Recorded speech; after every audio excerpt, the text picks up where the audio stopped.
जी। नमस्कार दोस्तों और आपका एक बार फिर से बेहद स्वागत है मेरे यूट्यूब चैनल हॉट टॉक पर।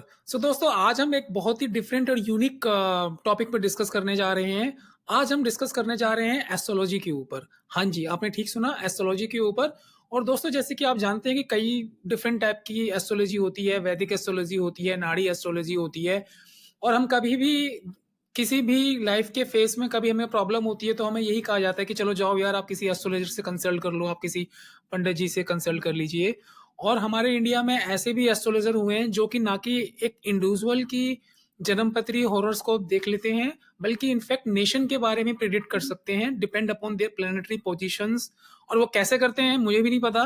तो सब इन सब पे बात करने के लिए आज मैंने इनवाइट किया है इंडिया के हिंदुस्तान की जानी मानी एस्ट्रोलॉजर प्रियंका जी को। Ma'am very warm welcome and thanks for joining my thank show. Thank you so much. तो मैम ये एस्ट्रोलॉजी बेसिकली ये एस्ट्रोलॉजी है क्या? हम एक किसी नेशन के बारे में आप प्रेडिक्ट कर सकते हैं, मैंने आपके ट्वीट्स देखे हैं। आप नेशन के बारे में डोनाल्ड ट्रम्प के बारे में प्रेडिक्ट कर रहे हैं, 2024 कैसा होगा वो प्रेडिक्ट कर रहे हैं। तो पहले स्टार्टिंग्स में आप थोड़ा बिगिनर्स के लिए जो मेरे ऑडियंस हैं उसको बताएं कि ये वैदिक एस्ट्रोलॉजी बेसिकली है क्या? और आपके हिसाब से कितने परसेंटेज हम कह सकते हैं कि प्रिडिक्शन इसकी ठीक होती है? सी वैदिक एस्ट्रोलॉजी टू बी प्रिसाइज ये एक ऐसी साइंस है जो बहुत बहुत हजारों सालों से चलती आ रही है। पर प्रॉब्लम ये रही है कि किसी ने उसको सही तरीके से ना तो सीखा, ना समझा, ना जाना। So basically it is all जो हमारे ब्रह्मांड में जो प्लानिटरी पोजीशंस हैं उनको स्टडी करना, जो भी नक्षत्र हैं उनको स्टडी करना। और ये एक कंटिन्यूअस मोशन में रहते हैं। ऐसा नहीं है कि ये जिस समय आप पैदा हुए, जिस समय भी आपने जन्म लिया, उस समय उस दिन उस समय में जिस स्थान पे आप जन्म लेते हैं उस उसका पूरा एक ज्योग्राफी के हिसाब से एक चीज एक हम लोग चार्ट बनाते हैं जिसको हम कहते हैं कि एक कुंडली बनती है। तो उस कुंडली के हिसाब से आपके जिस समय आप जन्म लेते हैं वो पर्टिकुलर प्लैनेट्स किस भाव से, 12 साइंस होते हैं, तो वो किस साइन से गुजर रहे थे उसके हिसाब से आपका चार्ट बनता है। ठीक है, तो जिसको हम कुंडली बोलते हैं। तो अगर हम देखें तो आपकी पूरी लाइफ की जो एक्टिविटीज हैं, कब क्या कैसे पढ़ाई करेंगे, किस तरह का आपका मेंटल या फिजिकल एबिलिटीज होंगी, आपकी शादी के बारे में, आपकी आगे जिंदगी, बच्चे, everything is there in the chart. It is only that we need to understand how to read it. So hmm, hmm. अगर कोई कहता है कि मैंने किसी को दिखाया और ये चीज ठीक नहीं हुई मेरे साथ, so the science is not to be blamed.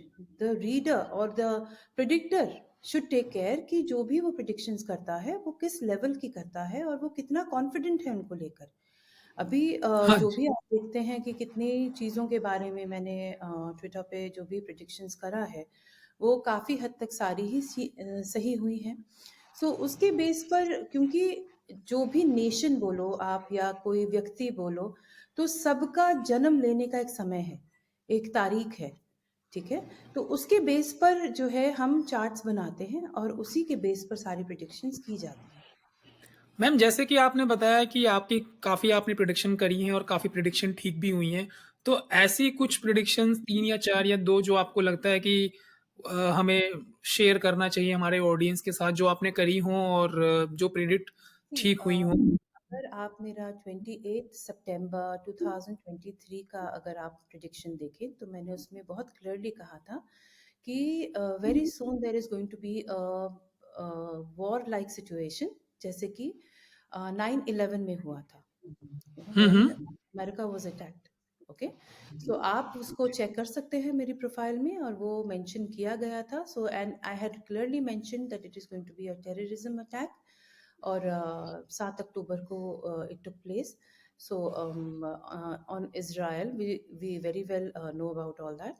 तो वो आप चेक कर सकते हैं, इट इज़ अवेलेबल। काफ़ी समय पर मैंने अर्थक्वेक्स के लिए भी प्रिडिक्ट किया है जो कि उसी समय हुए हैं जब मैंने कहा कि ये हो सकते हैं, which is very difficult to predict. हाँ, ये मैं नहीं बोल सकती हूँ कि किस जगह होगा, पर्टिकुलर हुँ, कौन से हुँ। देश में होगा। ऐसे एड्रेस नहीं हम लोग बता सकते, बट क्योंकि this is all because of this Mars Uranus combination, hmm. Mars Rahu combinations, तो उसके हिसाब से हम लोग कुछ हद तक जरूर प्रिडिक्ट कर सकते हैं। हाँ जी मैम। मैम जैसे कि आपने बताया कि एक इंडिविजुअल का जब आप हॉरोस्कोप रीड करते हैं तो आपके पास उसका डेटा होता है कि डेट ऑफ बर्थ क्या है, प्लेस ऑफ बर्थ क्या है, उसके अकॉर्डिंग आप चार्ट बनाते हैं। बट मैम मैंने देखा कि आपने ट्विटर पे कुछ नेशंस जैसे हमारा इंडिया है, यूएस के बारे में और भी नेचुरल जो क्लाइमेटीज़ है उसके बारे में आपने, तो अब नेशंस का हॉरोस्कोप आप कैसे करते हैं कि जैसे ये इंडिया है, तो इसका जन्म, इसकी कुंडली ये है, अमेरिका की कुंडली ये है। उसके ये बारे में थोड़ा बताएँ कि बताइए। नेशंस को कैसे आप डिकोड करते हैं देखिए, इन एस्ट्रोलॉजी? इनके भी जो फॉर्मेशंस होते हैं, जैसे हम अगर इंडिया का चार्ट बनाते हैं, तो जिस समय इंडिया आज़ाद हुआ था, that is 1947, India came into formation. I am not talking about the previous thing. वो जो इंडिया बना था जब when it got its freedom, so that is 1947, रात के 12 बजे। तो वो हम उसको उस हिसाब से प्रिडिक्ट करते हैं और उस हिसाब से चार्ट बनता है, और चीज़ों को हम देखते हैं कि अब इसके हिसाब से, क्योंकि जो भी चीज़ें मैंने इंडिया को लेकर भी बताई हैं, चाहे कितनी बार मैंने स्टॉक मार्केट के बारे में भी बोला है, हालांकि I don't like predicting about it, उसके बारे में हो गया, या जो कोविड के बारे में, आप अगर मेरा इनिशियल जब 2020 के बाद से अगर आप देखेंगे, तो जितनी बार मैंने कहा कि now COVID is going to be rising again, और now oh it is, really? Yes, so you will check on my profile, वो इनिशियल ईयर्स जो कोविड जैसे ही शुरू हुआ उसके बारे में हर चीज जो है वो बताई गई थी कि ये इस समय दोबारा से, व्हेन इट हैपेंड अगेन, और फिर वो सब चीजें I had initially told everybody. और जब वो खत्म भी होने वाला था तो भी बता दिया गया था कि अब चिंता की जरूरत नहीं है, कि it's going to go, it's just like a viral which is going to come back again and again, but nothing like what it was initially. हाँ जी। सो मैम आप ये बताएँ भारत को लेकर 2024 में क्या आपके व्यूज़ हैं? क्या आपकी प्रेडिक्शन हैं?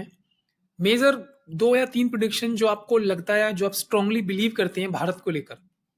सी मेरे को क्वाइट एविडेंट हो रहा है काफी चीजों का, कि काफी चीजें जो है, जो those which were hidden inside, लोगों को पता नहीं था, लोग जानते नहीं थे, उसके बारे में काफी चीजें बाहर निकल के आ रही हैं, and lot of truths will be out now.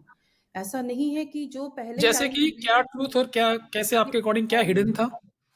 जैसे पॉलिटिकली अगर हम बात करते हैं, क्योंकि यहाँ पर इंडिया में या तो पॉलिटिक्स या cricket, nothing else works, everything is revolving around them.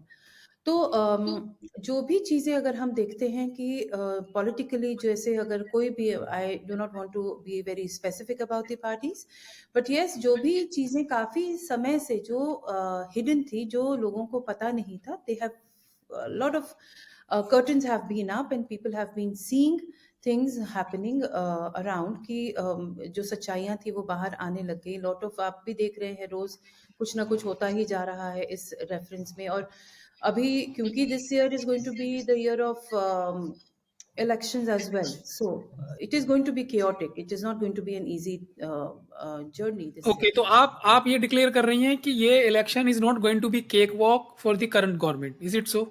No, I am not saying that. It is in fact going to be a cakewalk, is what I feel. But Joe, the events that will be coming up to make it difficult, hmm, people, hmm. there will be a lot of events happening to make it difficult, but it is not going to be all that difficult. It is going to be a very smooth ride for the government, is what हाँ I feel. जी। So ma'am जैसे आपने politics के बारे में अपना एक नज़रिया रखा है, तो other than that politics as a country, as a nation, as a मुल्क, आपको क्या लगता है कि हमारा भारत, आपकी प्रेडिक्शन, आपकी कैलकुलेशन, आपकी एस्ट्रोलॉजी के हिसाब से 2024 में आप कहाँ देखते हैं भारत को कि is it going to be like economic powerhouse और फॉरेन स्ट्रैटेजी के according India will be more strong, या आपको लगता है कि इंडिया के काफ़ी एनिमीज़, काफ़ी चैलेंजेस आएँगे? सो ओवरऑल 2024 और let's say for coming years, for few upcoming years, आप भारत को कहाँ देखते हैं अपनी प्रेडिक्शन के अकॉर्डिंग? देखिए, मैं अगर क्लैरिटी से अगर बोलूं, तो there is going to be a lot of chaos, oh! Specifically on the borders, क्योंकि 2024? Yes, 2024 and 2025. We cannot forget 2025 is going to be a very major year because in this year there are a lot of transitions happening, lot of changes coming in the planetary positions, and somewhere it is going to hit our country also. You know, so 2024 के accordingly अगर हम देखते हैं तो financially things are going to go little haywire. It is going to hmm go, and hmm specifically in the mid, things are going to be coming to such a stretch कि जिसके अंदर the country will be stretched regarding finances. All right. And mass layoffs is what I have already in 2023 September I predicted. 2024 is the year of mass layoffs, and we are seeing it. Things are going wrong because every हमारी country भी कहीं ना कहीं it is linked with the working of the US, right? So US is going to be chaotic. US is going to be a lot more chaotic, and the entire year is going to be real bad. So it is going to affect our country's business and our country's working also. So we need to be cautious, we need to be careful, we need to secure ourselves. That is what I would so suggest. मैं US पे I mean I will come on US in just short while but जैसे अभी आपने बोला कि 2024 और 25 is going to be challenges for India massive layoff आपने बताया इकोनॉमिक आपने बताया कि अप्स एंड डाउन्स आ सकते हैं और Hmm. मैम डिफेंस की तरफ से जैसे कि इंडिया और चाइना के साथ क्लैश हुआ इंडिया पाकिस्तान का लगा रहता है उस सूरत हाल में क्या आपको लगता है कि देखें करंट सूरत हाल में देखें आप एक टाइप से छोटा-सा मिनी वर्ल्ड वार तो हो ही रहा है। Israel versus Iran sorry Israel versus Hamas हो रहा है पैलेस्टाइन, यूक्रेन वर्सेस रशिया, अब यूएस, यूके ईरान के साथ आ गया, ईरान ने पाकिस्तान पे अटैक कर दिया। तो अब आपको क्या लगता है इस सभी सीक्वेंस को सिनेरियो को देखते हुए क्या वर्ल्ड वार होगा नंबर 1 और क्या इंडिया का पाकिस्तान के साथ बालाकोट जैसा या चाइना के साथ गलवान जैसा ऐसा कोई इंसिडेंट देख पा रहे हैं 2024 में? सी मैं आपको क्लियरली बताऊं तो इस बारे में काफ़ी क्लैरिटी से बताया गया है। पहले भी मैंने काफ़ी चीज़ों के बारे में बोला है कि war is going to be there, you can not avoid oh! It. Okay, okay. Will is it not going say to be India is going to no, engage in the war और is not going to be engaged in the war, not at all. It is going to be the other countries, but yes, okay. आजकल वैसा वाला तो है नहीं ना, जैसे कि अगर कहीं पर भी हो रहा है तो हम अफेक्टेड नहीं है। हाँ जी, आजकल हाँ जी। कहीं भी हो रहा है हम अफेक्टेड हैं, डायरेक्टली बिल्कुल। Indirect, correct? So things will be going bad. अभी तो February 7th even Mars is transiting into Capricorn, or it is becoming exalted there. It is going to aspect Uranus. Okay, and they would be causing a lot of chaos in this kind of activity, you know, war and hmm, hmm. things going bad with the other countries as well. The other countries will also get involved somewhere or the other. So things are not going to be very, very comfortable and cozy, like, you know, we sitting in the houses and just enjoying life. No, people will be fighting, people will be having these unnecessary, you know, pop-ups going on here and there. So we need to be taking care. This is hmm, going hmm. to end nowhere. This is for sure, right? Okay. And with this changing government in the US as well, lot of chaos. You know, the civil wars are going to erupt in the US, which is going to happen by the end of 2024, and it is going to go till the 2025. So things are not looking very, very comfortable, is what I would want to say here. So And ma'am let's start discussion on the US like जैसे आपने बोला कि US में कुछ भी होता है तो उसका इम्पैक्ट बाकी कंट्रीज पे पड़ता भी है तो यूएस में 2024 एंड में इलेक्शन है नवंबर में और अभी मैंने देखा है कि अभी आपने ट्वीट किया था कि for Donald Trump it is going to be quite easy if he get chance to contest the election तो आपको क्या लगता है कि यूएस की कुंडली और उसके आपने जो अगर जन्म पत्री सो कॉल्ड अगर देखी हो तो यूएस में आपको लगता है कि 24 में या 25 में it is going to be civil war जैसा कि आपने बोला लिटरली सिविल वॉर और जस्ट जैसे होता है कि अपोजिशन है रूलिंग पार्टी है उनके सबके अपने अपने व्यूज हैं या एक्चुअल में सिविल वॉर जो अगर आप देखें 1800 में यूएस में हुआ था देखिए, अगर आप देख रहे हैं तो they are moving towards it, right? They are moving towards it. Lot of chaos is थोड़ा-सा मैम already थोड़ा-सा लाउडली बोलें, आपकी आवाज़ थोड़ी-सी वो हो रही है। मैं ये कहना चाहूँगी यहाँ पर कि काफ़ी कुछ चीज़ें क्लैरिटी से आप देख पा रहे हैं, अभी से ही शुरू हो चुकी हैं, हुँ, हुँ। राइट? एंड आगे बढ़ते-बढ़ते what is going to happen is that जो भी जीतता है उस इलेक्शन के अंदर, obviously the other party is going to revolt. It is going to come hands and you know uh, face on everything, and they are going to create a lot of nonsense for themselves. वो करेंगे ही करेंगे, और by the end of this year and the beginning of the next year you will see that happening. Hmm, hmm. No doubts about it. So, hmm, hmm. if I will want to say that yes, it is going to affect our country as well. The people working here who are working for the US companies, they will be affected. And end of it, the layoff that I had been saying, the layoffs happening in the companies, this is all going to affect in that. Hmm, hmm. Hmm, Because hmm. obviously the growth stops. It does not, when a country is at war, you cannot expect growth happening there. Hmm, hmm. Right? So all this is going to end nowhere. This is just, because of the planetary positions, and Saturn is going to move into the next house, which is Pisces, on the 29th of March 2025. Then Rahu and Ketu are going to also move in May 2025. So this is all that energy that is being caused, over the nations. And the most important factor here is that both the eclipses, the solar eclipses happening in 2024, are happening at a point in the USA, where Texas is going to be a lot affected there. So earthquakes coming and all this, chaotic movements happening, it's all going to be there. Okay.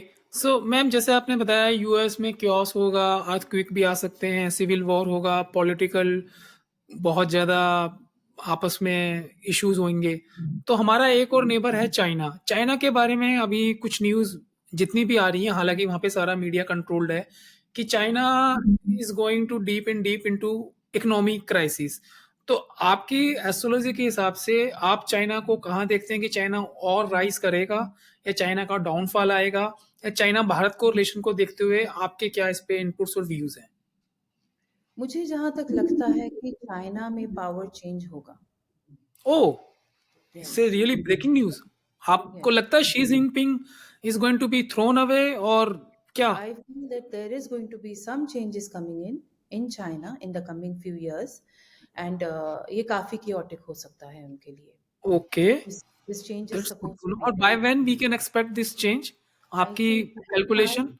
25-26 is going to be the year. 25-26 Yes, great.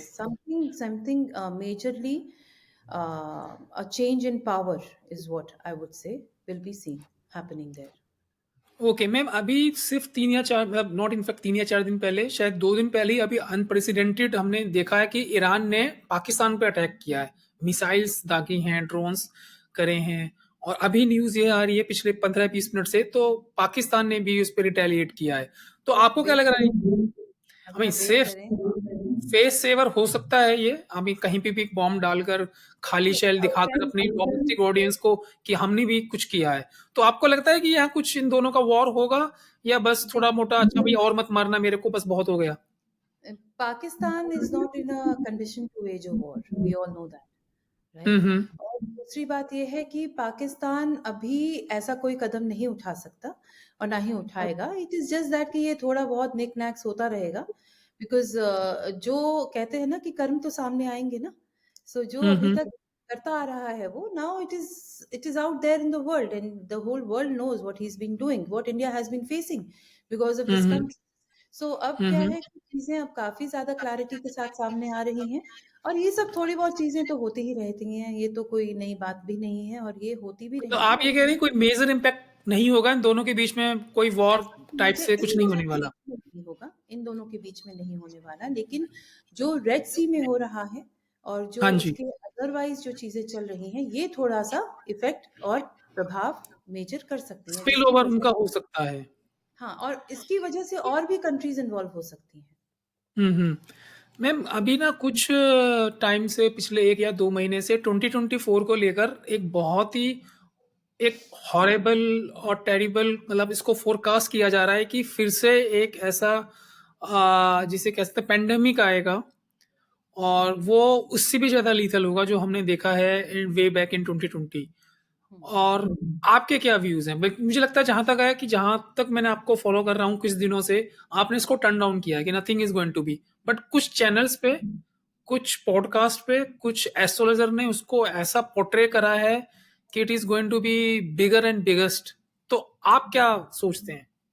देखिए, जहाँ तक मैं 2024 की बात करती हूँ, तो ऐसा तो नहीं होने वाला। I am not seeing anything of that any sort. Any form of virus और सेम पैंडेमिक कुछ So that 25 4 he said that there is going to be a bio warfare as it happened in 2020. It was created and I'm very confident about it. It just didn't come out just like that.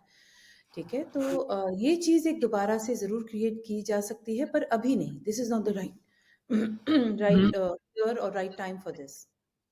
तो still जो आप बता रहे हैं कि ये चीज़ करी जा सकती है, तो क्या उसका इम्पैक्ट इतना ही लीथल होगा, उससे भी ज़्यादा होगा या सिर्फ़ मतलब एक ट्राई होगा और एक्चुअल में इम्प्लीमेंट नहीं होगा? नहीं, देखिए, इसका इम्पैक्ट ज़रूर हो सकता है, but now the countries are well aware. Covid आया तो no one was aware and no one was हुँ, हुँ। प्रिपेयर्ड। Now the हुँ, हुँ। countries are prepared and they are aware of how to handle and deal with such a situation, so they will be able to handle it also.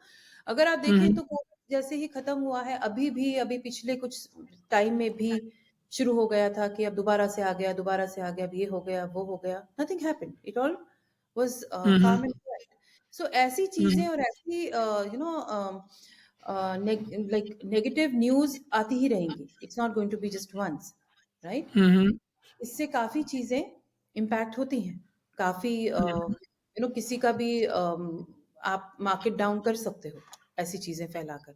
So hmm, I hmm. Feel कि ये सिर्फ़ एक एक डर का माहौल पैदा करने के लिए बोला जा रहा है। फिलहाल के लिए it is nothing of that sort happening. फिलहाल hmm, what we hmm. Need to bother and worry about is the war aspect that is going to surround all the countries. Okay. तो आपको लगता है कि जो जिस वार के बारे में बात कर रही हैं आप, उसका इंडिया में डायरेक्ट इनडायरेक्ट तो हमें पता है रेड सी है, इंडिया का काफ़ी बिज़नेस, काफ़ी शिप्स, काफ़ी कंटेनर वहाँ से उस रूट से आते हैं। इनफैक्ट इंडिया के शिप पे अटैक भी हुआ है। लेकिन आपने जैसे अभी बोला कि वॉर हमें we have to be cautious और केयरफुल, तो इंडिया पे डायरेक्ट अटैक इसका इम्पैक्ट हो सकता है? नहीं। ना तो चाइना अटैक करेगा, ना पाकिस्तान अटैक करेगा. So there is nothing to worry about directly India getting involved into a war. What we need to worry, and we are strong now. We are not weak hmm, hmm. anymore. From what I have been seeing and I have the changes that I have felt, I have seen the changes coming in. I do not see that India is a country now that can just easily get involved into something. It's not happening that way. And secondly, also very important here is that the other countries which are getting now, see, if this power change happens, if Trump comes to power, so some very strong decisions he might take, right? And these decisions will be taken to remove possibilities of war, because he's going to declare his supremacy and eradicate the the possibility of getting involved into a war. वो नहीं करेगा किसी भी तरह का, क्योंकि उसके chart के हिसाब से things are not very becoming very fiery after that. So you understand, तो इसलिए ये चीजें अभी एक बड़ा एक कॉम्प्लेक्स सिचुएशन, किसी को नहीं पता आगे हुँ, हुँ।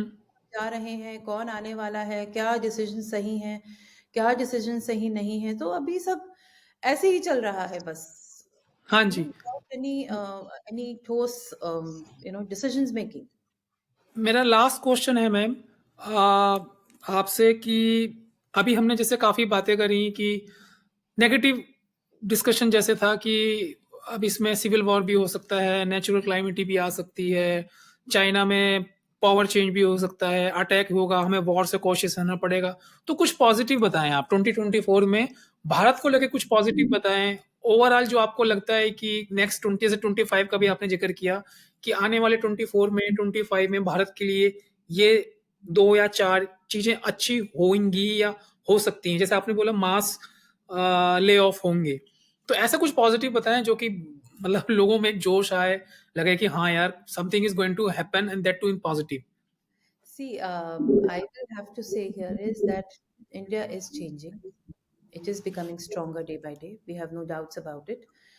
um, हम आज की डेट में जिस स्थिति में हैं, इतना ज़रूर है कि अगर हम 1 साल बाद अगर हम अपनी इस सिचुएशन को देखेंगे तो हम यही कहेंगे कि वी हैव इमर्ज्ड हुँ, हुँ। Emerged highly. बिकॉज जब बाकी कंट्रीज अगर वॉर पे हैं, अगर आप ऐसा कुछ भी अपनी कंट्री में इन्वॉल्व नहीं होने देते हो and you are at peace and your people are at peace, तो obviously things are going to be progressive. There is hmm, no hmm, doubt, बिल्कुल मैम, है ना? तो हम अगर बिल्कुल। इन चीज़ों में इन्वॉल्व नहीं हो रहे हैं और हम अपनी तरक्की की तरफ, हम देखिए अपना हमारा नेशन आज की डेट में we are all so happy and we are also involve, you know, in the Ram Mandir happening, and all हाँ this is जी। signifestation of growth, हुँ, right? हुँ। We are growing. तो इसलिए आई विल से कि हमारे ऊपर direct impact किसी चीज का नहीं है। अगर ये सब हो रहा है, ओके। जहां हो रहा है वहीं हो रहा है। इट इज नॉट हुँ, हुँ। Impact directly. So what are we, अगर हम वॉर पे नहीं हैं तो हम क्या कर रहे हैं? हम अपने काम पे फोकस ज्यादा करके हम ग्रो कर रहे हैं, राइट? हुँ, हुँ। हाँ जी। So this is what I would say, that yes, 2024 and 5 will be a year of growth for our nation. Things will be sounding good, you know, for the people of hmm, India, hmm. and we should all focus in making our country greater than what we are right now. And each and every day is growth for बिल्कुल, us. बिल्कुल। You know, with a बिल्कुल strong ma'am. leadership, with a positive attitude, we are growing. There is no doubt हाँ about ji. it. हाँ, बिल्कुल ma'am, हम भी आशा करते हैं कि हमारा देश, हमारा कंट्री इंडिया, भारत दिनों-दिन रात चौगुनी उन्नति करे, 25-50 जब तक है, जितना उन्नति कर सकता है, हमारा जो भी मिस्टर मोदी का विज़न है 2047 तक एक विकसित देश बनाना। सो हम आशा करते हैं, उम्मीद करते हैं कि हमारा देश विकसित बनेगा hopefully. So ma'am once again thank you very much. आप मेरे शो में आए, आपने इतना टाइम दिया। Thank you very much ma'am. धन्यवाद। मैम मैं वीडियो रिकॉर्डिंग ऑफ कर रहा हूँ अब।